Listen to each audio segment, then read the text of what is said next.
Hello there. Welcome back to Bucks County Beer Reviews. I'm very excited about this review. I recently took a trip to Vermont, New Hampshire, and Maine. And we spent a night in Maine, and then we had to drive back to Western Vermont where my buddy lives, spend a night at his house. So I had to drive back through New Hampshire and Vermont.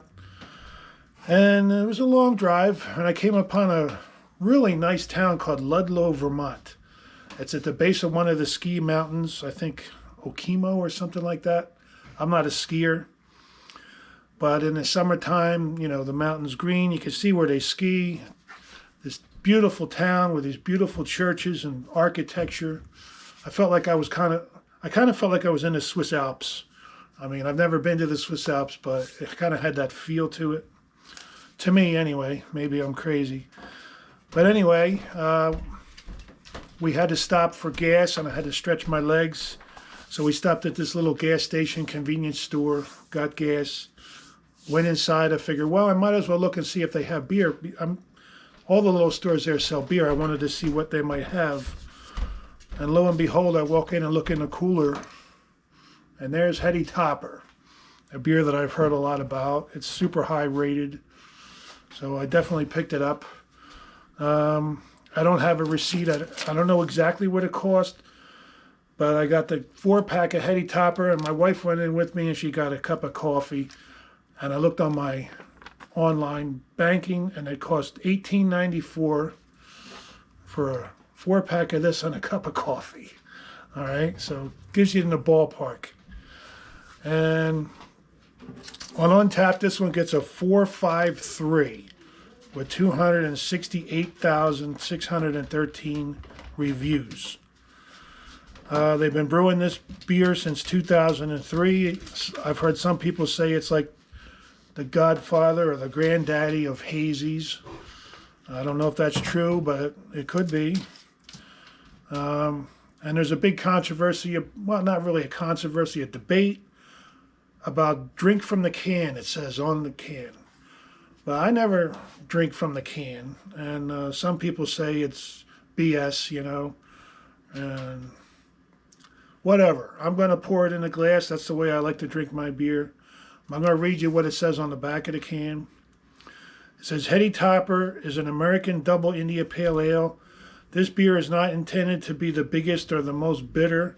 It is meant to give you wave after wave of hoppy goodness on your palate. Tremendous amounts of American hops will creep up on you and leave you with a dense, hoppy finish in your mouth. So drinkable, it's scary. Sometimes I wish I could crawl right into the can. Freshness and control have always been my main concern when it comes to our beer. We are committed to providing you with unfiltered and unpasteurized hop experience. I'm not going to read the rest. It goes on about why he suggests that you drink it from the can. This one was canned on May 17th. It's a little bit over a month old. So, that's really all I have to say about it. Let's get it into a glass. I brought down this glass. Maybe I'll take the first sip from the can. I don't think it'll make much difference.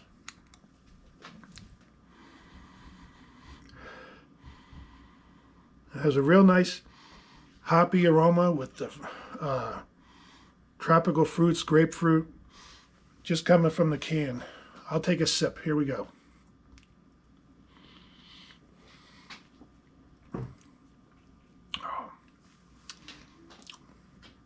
It's kind of like super intense hoppiness. Not bitter, but very flavorful.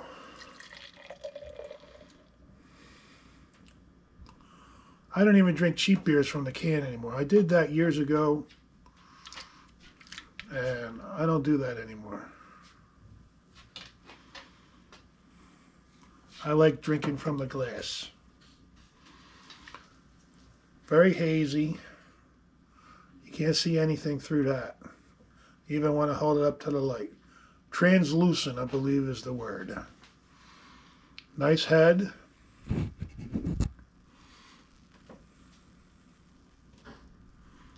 All right.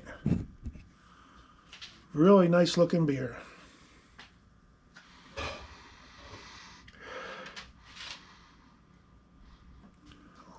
quite a bit of tropical fruit flavors coming off of it. I'm going to try the head.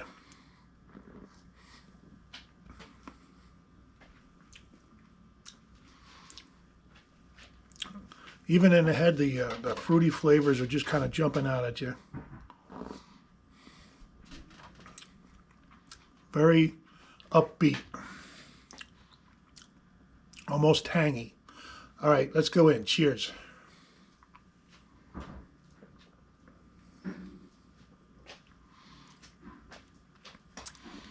The hoppiness is intense. Not bitter, but the flavors. I'm not sure how they do that. Do they use more hops than anyone else? Do they leave it brew longer so the beer absorbs more from the hops? I don't know. I don't brew beer. I just enjoy it.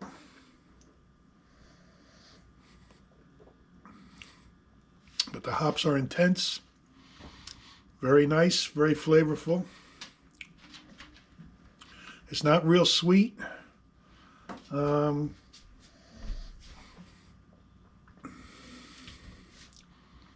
to 3 sugar cubes. It's slightly dry. Leaves the tongue dry after drinking.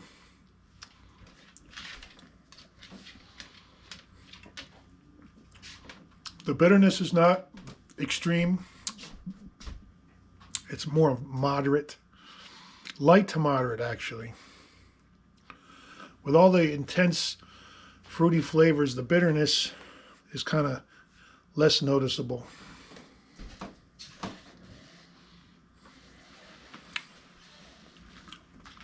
It's very, very good. It's not something I would want to drink every day, I don't think, because of the intensity of it. And I don't even think I mentioned it's an 8% ABV. And it says, don't be a D-bag, recycle this can. All right.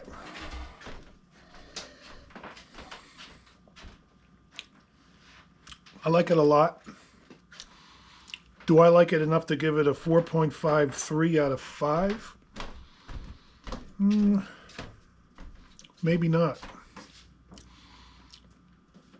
You know, I'm more of the like the bitter IPAs.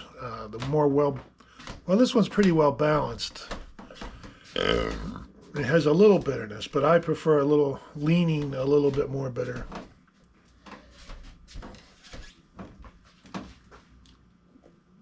I still think it deserves an A. You know, I'm a grading on how much I like it personally. And for me, it's about a 93 or a 94 out of 100.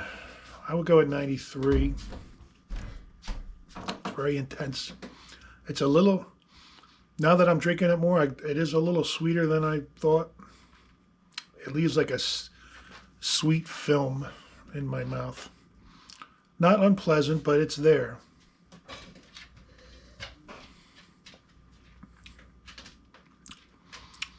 I certainly recommend trying it if you can ever get it. They have another one that's well known. What's it called? Focal Banger. I'm going back up to Vermont in August. I'll try to find a Focal Banger. I'm going to go to Lawson's Finest Liquids while I'm up there. And I'm going to do some more looking around for good beers. Hopefully I'll find it. That's going to do it on this one. I'm going to give it a 93 out of 100. That's how much I like it. Other people love it more than me. Some people might not like it. Not many people, according to Untapped. All right, thanks for watching, everybody. I sure appreciate it. Bye-bye.